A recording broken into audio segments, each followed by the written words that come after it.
Hey, we're chatting with Wayne Crowe, and we're going to talk about how you can stop making it so dang hard on yourself with this internet marketing, building a business, make money online sort of venture. And Wayne Crowe is going to tell us all about how to sell high ticket, how to do it, how he got started doing it, and the various obstacles that may be holding you back. So, Wayne, glad to be talking to you.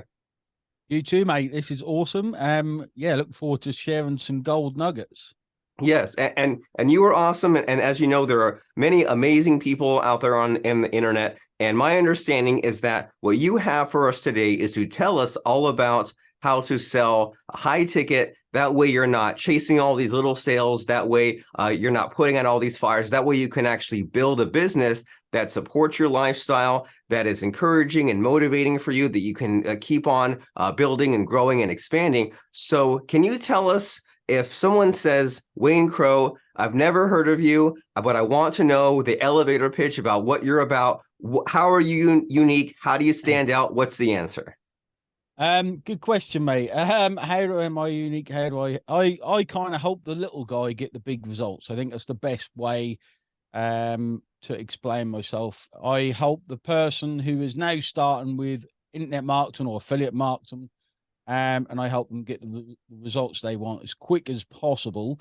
And a big part of that is around high ticket, making them realize that, we can all go after small $7 sales and think that's the thing to do, because we can't make those high ticket sales, but making people realize once they got things in place, processes in place, they got the confidence, it's just as easy to sell a high ticket item as it is a low ticket item. They just got to learn a few skills along the way and get out of their own way, really.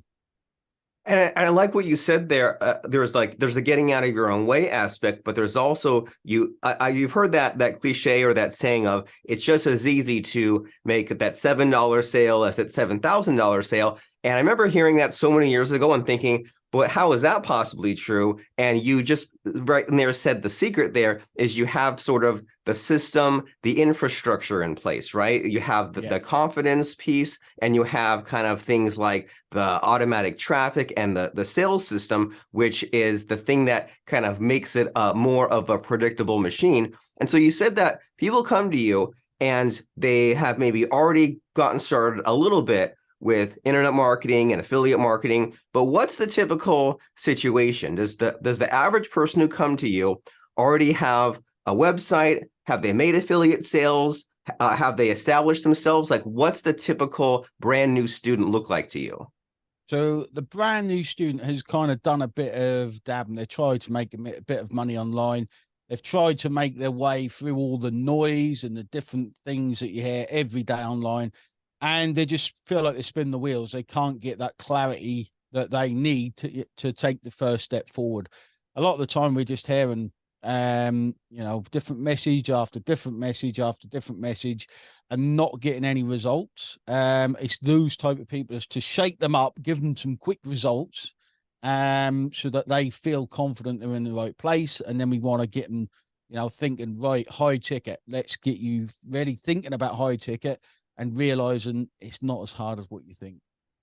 I love it. So they have been wading through all the noise that is out there, and somehow they have found you, right? They found you and they're listening to you right now. And so when you need to get their confidence, and you need to kind of see them, show them the way, and show them that they can make some of these high ticket sales, even just a few, to say, wow, it can be different. And what sorts of just objections or excuses do people give you when they have this low confidence and they say, I can only sell $7, and you're trying to talk them into having the better lifestyle? What's the answer? How do we get people's confidence increased? Most of it, when I speak to people, I have a lot of personal students myself. When you speak to people, a lot of the time it is just a mindset thing. They're just not, it's all down to confidence. And not knowing how to sell it, not knowing how to give value to that high level. You feel like if you're going to sell a high ticket item, let's say $6,000, you think you have to give so much in it and you have to be earning billions of dollars already, but it's not really the case. As long as you've got some value to give, then people can get out of their own way and make those high ticket sales. A lot of the time, you can kind of piggyback on the back of someone else's high ticket sales. So you let them do most of the work. And that's kind of how I started many years ago, making my first high ticket sales as well, is letting someone else who's had the results. They've got maybe a sales team in place, maybe they've got all the processes in place, they've got all the deliverables in place. You know, you can send people to them knowing they'll be looked after and knowing you'll just make a nice high ticket commission. I love it. So you're saying that instead of trying to either fake it till you make it or trying to come up with some kind of credibility or impressive results of your own, you just say, check out this person who I'm referring to you, who has all of this in place, who has these results, who has all this value. And so to give us an idea of what some of these high ticket offers are like, I know that there's so many different high ticket offers, but can you give us like a few examples of maybe like one or two of your favorite type of high ticket offers? That way we can get a clear picture of what this is. Yeah. So my favorite high ticket offer. So let's just go back with what you said there. You said about faking it until you make it. So a lot of people think you have to have earned millions of dollars. And if you haven't, you just have to fake it until you make it.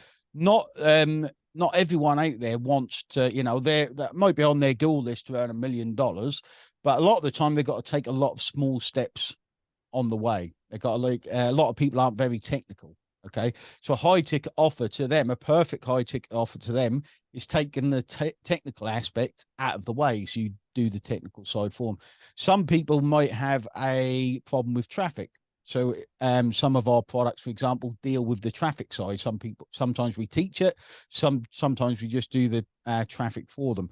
So to me, the perfect kind of high ticket offer, the way we kind of do it, is we basically have such a good program. We can tailor the high ticket around what the customer's telling us. Okay. So if high ticket obviously is best done on the phone. Again, if you don't want to do phone sales, you can become affiliate of someone else's program that has all this in place. But the best programs to me are the ones that mold around what the customer is struggling with. So if a customer comes to you, or potential client comes to you and basically says, I'm struggling with A, B, C, and D, and you've got this whole host of products in one of your high ticket programs, you just give them the 4 things that are going to help them. So it's almost like the perfect, you know, a lot of the time they aren't, I want to make $1 million. And if you can't solve that, then you can't sell it. A lot of the time, you know, if it's traffic, great, here's the traffic element. If it's the technical side, great, you can have one of my team to put it into place for you. So you're really solving those specific issues that the customer's coming to you with. You just find those issues, not trying to give them something that you think is what they need. I think the customer always tells you what they need, and then you just fit what you've got around them. That's the way we do high ticket. That makes logical sense. And it seems like that's the helpful way to go as far as having that conversation, figuring out what they need, where they're stuck. And many times, as you're saying, that is traffic or that is the technical setup of their website and their business. And instead of you saying, here's this big pile of stuff, then you'll probably won't use most of it. You say, well, you told me that you need 1, 2, 3, and 4. So here are these different packages that will solve the exact problem that you said that you had. So now the logic is very simplified. They have these problems. Here's where they're stuck. And you say, now here's the exact things to get you unstuck. So now the conversation is either, well, do you really want to move forward and take action and get unstuck, or do you want to sit there and remain stuck and remain where you're at? And so is your niche limited or only in internet marketing and websites and building a business? It's predominantly online. Yeah. Most of what I do, I've done e-commerce. I've owned 4 or 5 brick and mortars businesses.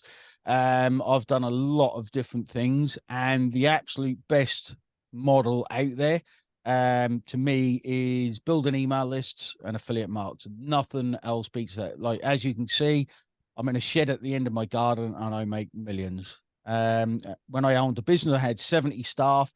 I had 1,000 square foot warehouse. I had a business next door that was 2,000 square foot. And I just felt like I was babysitting staff, only the bad ones, not the good ones.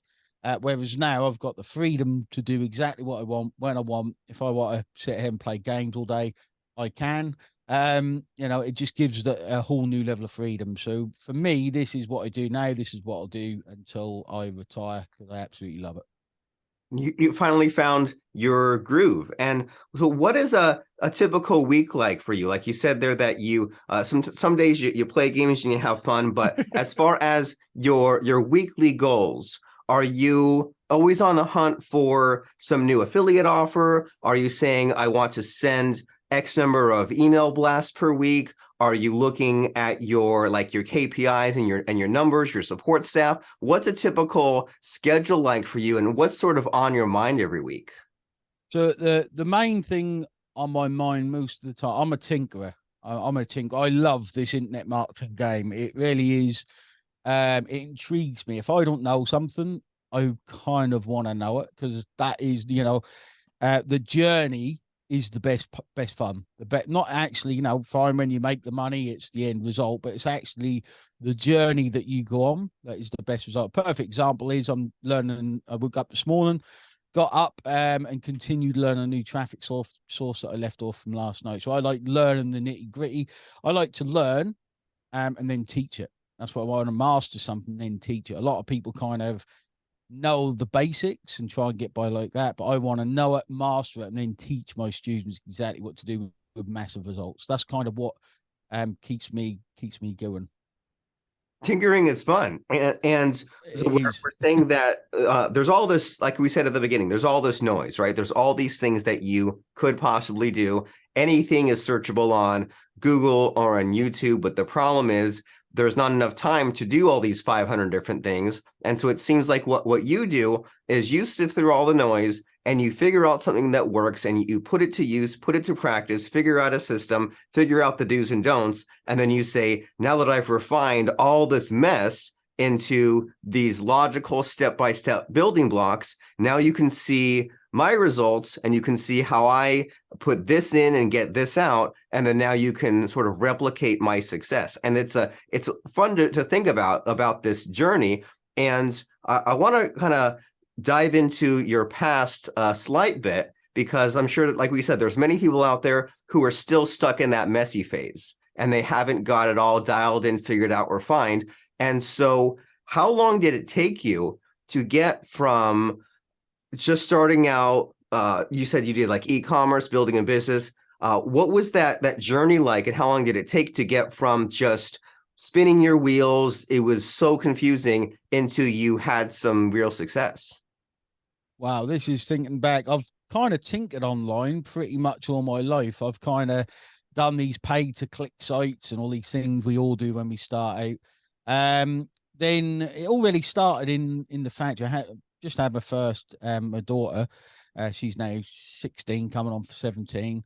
And I always had that kind of drive when I was younger. Apart from it was in sports, I'd done judo, boxing, all sorts of sports, went in one of the armed forces and got discharged, medically discharged. And from there, I couldn't do my sports. So I had all this motivation. I kind of went a bit wayward. I got into drinking, I got into smoking and partying that I'd never done before. I just lost my way. And then with my daughter, as soon as my daughter came, I had a minimum wage job working in a factory, making bloody painting lids. Okay. Looking at painting lids for 8 hours, 12 hours for 7 years, rotating shifts. It was horrible. Just not being able to do anything like holidays or do stuff I wanted to do with the family, the kids, my parents. So I started getting the motivation back, but instead of sports, it was business. I started to think there's got to be a way out of this. Like, I remember I put in for a pay rise after being there about 6 years, put in for a new job. I was the ideal candidate. And then time passed. I was quite an introvert back then. Time passed. The job got given to someone else. I went up to the boss and said, "Hey, come on, I didn't get that job." He said, "Oh, we never received your application." I thought, right, so I'm basically going to be stuck in the same role for as long as I stay here. And I thought, I just can't do that. So I started to work out ways of doing things. So I started drop shipping for a local electricity supplier, and they had a TV stand, best selling TV stand on Amazon. And this supplier, I negotiated drop shipping with them, and they gave me such a good price I could sell tons of units. So I started selling TVs and all sorts of things. Then I got into SEO. So this was back when SE Nuke was a thing and link building was easy. And I owned the search results for Calvin Klein boxer shorts, believe it or not. I made tons of money selling Calvin Klein boxer shorts. I made thousands per day some days. Strange story. Then I started to have a bit of success from the factory. And I thought, right, I can't just quit my job. It took me about 4 years probably to get things up. And I thought, well, I can't just quit my job. I'm earning good money now with the affiliate. I can't just quit it. So I became a taxi driver. Whilst I was a taxi driver, I got speaking to a customer, and I was telling him I do this e-commerce thing, yeah, and I'm getting good at it, and I'm only doing taxi drivers, like a backstop kind of thing. And I got speaking to him, and he just closed his website down. So we became partners, and I built a big e-commerce store from that. We held the stock in a big warehouse. Loved it. I done all the marketing for it. It turned into a multi-million-pound e-commerce operation. And from that, I went into brick and mortars business. I actually bought a gym. I learned loads of business skills. Before I know it, I had about 60, 70 staff. And I just thought to myself, there's got to be, instead of doing the marketing, which I love, I was HR manager, which I hated. Okay. So, I just felt I placed one job over time with another. And I looked at the thing that kept the e-commerce business going, and it was list building. It was always emails. So I thought, there's something here. There's something here with this list building, this affiliate marketing. So 8-9 years ago, I stopped that. I stopped everything dead. I ended up with tons of debt, and I went into email marketing, built massive lists. I've sent, I don't even know, 27,000 clicks from emails in one day. Not many people can do it. I spent $30,000 delivering emails in a month. Then I kind of did it underground. So I weren't out there in the open. This was very underground. And then I thought, I had this kind of moment where about 4 or 5 years ago, I lost my little brother to cancer. And something in me was like, right, I need to go on this journey now. I need to develop myself as a person and do all the things I'm scared of. So at that stage, I was still quite an introvert. I couldn't even answer the phone to people, let alone do something like this. So from there, I started developing and helping people, like going out my way to try and help people, because this game can be very spammy and scammy with those people that hire a car for the weekend and say, hey, look what I bought and all that kind of crap. And from there, I've gone on this journey the last 5 years to be able to, I've done a webinar. Webinar, it took 2 hours, earned 6 figures, and that was December 2021. I've done just with high ticket. I literally done a webinar. I took the phone calls afterwards because I wanted to learn how to do the phone calls, and I made 200,000 just from like testing things. And I've gone on this whole journey. Again, it's not just about the money. It's about the journey you go on with this game. It really does change you as a person, turns you into maybe someone you never thought you could be, which is the awesome thing about this game. So that was a long story. But that was a good story. You've lived like 6 or 7 different lifetimes, and it's a reassuring story, because we're all, when we're in the moment, maybe we're stressed about our current situation, right? We say, yes, I can't see the future. I don't know where this will lead to. I don't know if my business will catastrophically fail. And so there's all this fear, because you don't know that it will work out in the end. But then you will look back and laugh, and you'll say, man, I went through such a zigzag process, and I had this job where I learned this skill that I took to this other job, and then I met this person, and then that led to this other opportunity.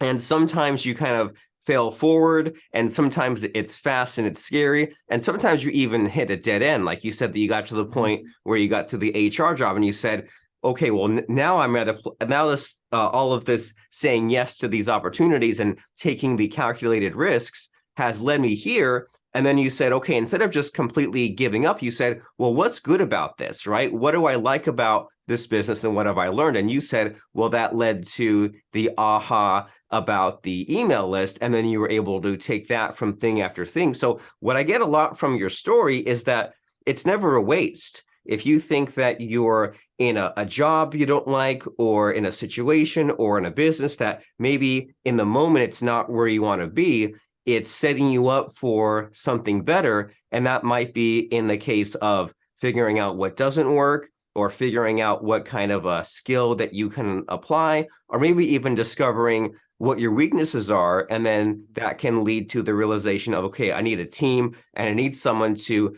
take over, for example, the phone call side of things. And so what's also great about your story is this entire time you said that you've lacked the confidence, but you've been a hard worker, right? And you've said, I'm not just going to give up. I'm going to solve this problem. So what would you say to someone that is listening to your story and is very impressed with it, but also has the low self-esteem and says, you've done all those things, but, I can't do it. I'm ready to give up. What would you say to someone, or even better, what would you have said to yourself 10 or 20 years ago? And when you were about to give up, if you had a time machine, you can send that message back into the past. What would you say to younger Mr. Wayne, don't give up?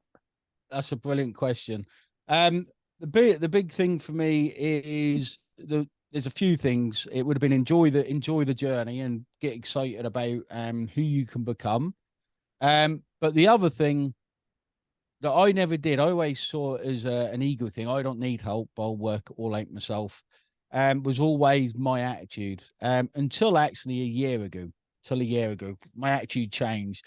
And I spent a lot of money on coaching, My first ever coach, I spent 20 minutes on a phone call with him and changed everything from 20 minutes, realizing that I didn't know what I didn't know. So I'd go back and tell myself, I would tell myself, get with the right people. I was always under the assumption I'll do this myself. I don't know if that's a man thing or an ego thing. I don't know what it is. Or maybe I was just so much of an introvert, I couldn't speak to people. It was a big thing. But I basically tell myself to buckle in and enjoy the ride, I think. That's probably what I tell myself, because now myself, if someone's thinking of giving up, you just have to see it like, you have to see problems as a good thing. You can't see problems as a bad thing. I always say, whenever I speak to my students or people I know, it's like, I like problems. If I'm having these problems, that means other people are having these problems. If other people are having these problems, more likely means they're going to give up. And entrepreneurialism is all about solving problems. So once you realize you're going to have a lot of problems, okay, you've just got to use whatever it is, the creativity or the intelligence you've got to work them out. And as you're going through it, it feels like a quagmire. It could be stressful, yada, yada, yada, all this stuff that everyone at every stage goes through. But when you solve those problems and you see the outcome, I think that really is the buzz of entrepreneurialism, or one of the buzzes is, wow, I can do this. Like, sometimes the answer is very simple, and you either find it out yourself, working the problem out, or you find someone that speeds it up. That's a great insight. The entrepreneurial buzz comes from learning to love problems, because it's tempting to have the mindset of just giving up and saying, oh, I've got this problem. I don't know how to make this website, build this business, get this traffic, send this email, whatever the problem is. And you can choose to give up and avoid your problems, but then that won't get you to where you want to go. Those problems are sitting between you and your goals. And so if those problems are unavoidable, then you have one of two choices. You can either choose to avoid or hate or cower from your problems, or you can learn to love your problems. And it seems like for you, the key to loving your problems is to know that other people have these same or similar problems. And these people need your help to get their problem solved, to get their traffic, website or operations or money problems figured out. So they need your help. And so as far as someone tapping into this problem-solving mindset, this entrepreneurial buzz, when they ask you for help with high-ticket offers, and they want to learn from you about what the process is. We're just in our last few minutes of our conversation, but what's kind of the overall step-by-step system without getting too deep into it? If someone says, okay, I want to figure out this high-ticket affiliate game, what do I need to do moving forward? What are sort of the steps in my future? The steps for me, so if we talk about the steps I went through. The steps for me are realizing, identifying people's problems, and judging if there's a big enough market for them. If there's a big enough market, see if you've been through them problems and see if you can help those people. So all these problems you go through, and you either work out or you get coaching yourself, other people are going to have them problems.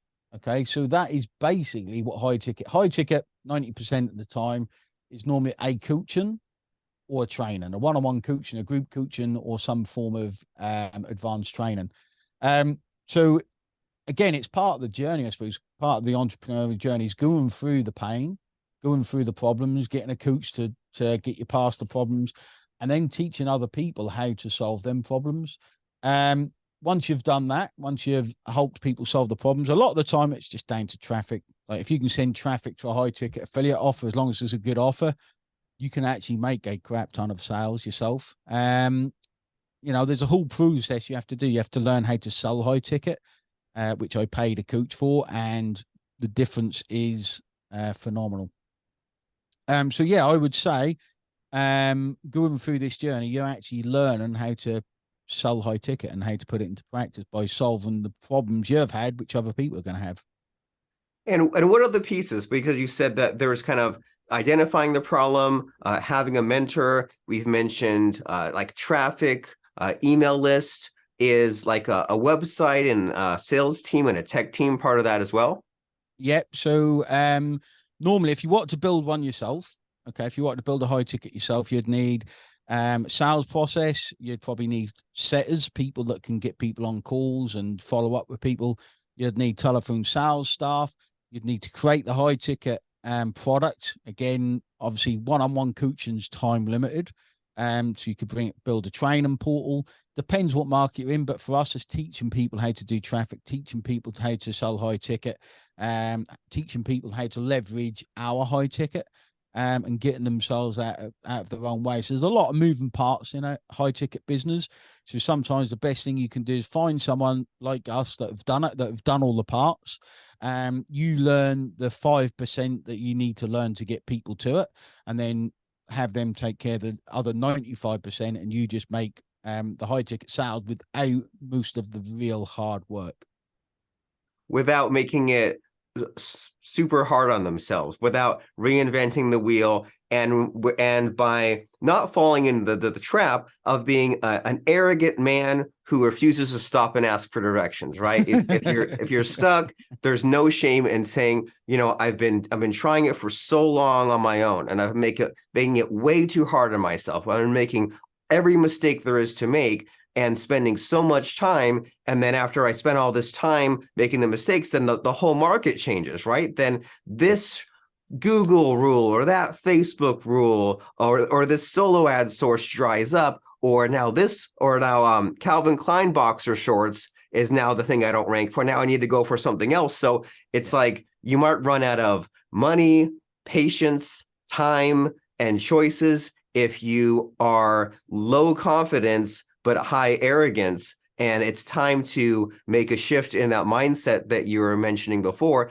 and just admit that there are some things that you don't know, and you can ask for help and just focus on it. There's so many things you could do, but just focus on you said that 5% that will get you to where you want to go. And then your business can maybe become sort of a feedback loop and sort of grow with you. You did this little experiment, did the proof of concept, created something, saw some results, try something else, talk to different people, solve all their problems. And then it's an exciting uphill onward adventure that someone is on. And so if someone says, man, this sounds like a train I want to hop on, right? And I want to figure out this whole high ticket thing, and I want to contact Wayne and his team. What's the next step for them? Is there like a website or an offer or a way to contact you? How do they move this idea forward? There is the best way to do it is to I haven't thought this through, mate. The best way to do it is we'll put up a link or something. We'll put up a link and they can click on the link or join our Facebook group, which is OLSP Academy. And we're consistently doing live trainings and things inside there to help people. And what's that academy name again? OLSP Academy. OLSP Academy. Well, Yeah, fantastic. And then as we're wrapping up and winding down our conversation, we talked earlier about some of these ahas that you had when you were up and coming and figuring out a mentor. But is there an aha you had in figuring out this whole high ticket process? Is there something that maybe took you way too long to figure out as far as establishing the business moving forward? The thing that I kick myself for consistently is not doing it sooner. Not doing it sooner. It's the easiest way to make we all want bigger money. We all want to help people the best we can. If you want the bigger money, high ticket.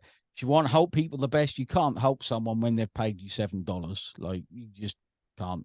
So to really help someone, you've got to charge bigger money to give them your full attention so that you can really help them out. So I'd say those two things are big things. I like that a lot. It's tempting to charge that low ticket, but the downside that no one talks about is that low ticket, low price means low amount of help. And in order to deliver the help that's needed in many different ways, you need to have the higher price. That way you can deliver the higher value. And so we were talking with Wayne Crowe from OLSP Academy on Facebook. Thank you, Wayne, for telling us about your backstory and giving us this high ticket advice. I really appreciate it. Thanks, Robert. Cheers, mate.